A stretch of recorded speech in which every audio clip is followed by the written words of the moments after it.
আমি জানি আমি জানি আপনার ভেতরে এমন কিছু কষ্ট আছে যা আপনি পৃথিবীর কাউকে বলতে পারেননি। এমন কিছু কান্না আছে যা আপনার বালিশ ছাড়া আর কেউ দেখেনি। দিনের বেলায় আপনি হাসি মুখে সবার সাথে কথা বলেন, কাজ করেন, দায়িত্ব পালন করেন, কিন্তু রাত যখন গভীর হয় তখন একাকিত্বের অন্ধকার আপনাকে চারপাশ থেকে ঘিরে ধরে। তখন যে দীর্ঘশ্বাসটা বেরিয়ে আসে, চোখের কোণে যে এক ফোঁটা পানি জমে ওঠে, সেই মুহূর্তটাই আপনাকে কতটা অসহায় লাগে, তাই না?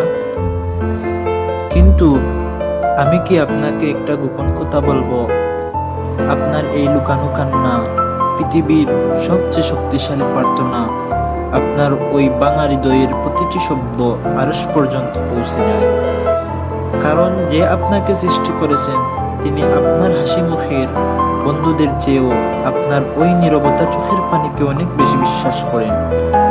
মানুষ আপনার সফলতা দেখে আপনার পাশে আসে, আর তিনি আপনার ভাঙা অবস্থা দেখে আপনার আরো কাছে চলে আসেন।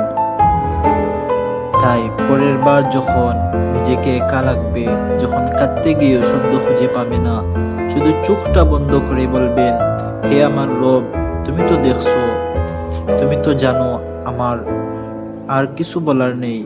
বিশ্বাস করুন, সেই নীরব কথোপকথন শোনার জন্য একজন আছেন। তিনি আপনার সবচেয়ে কাছের বন্ধু, আপনার আত্মার বন্ধু, তিনিই আল্লাহ।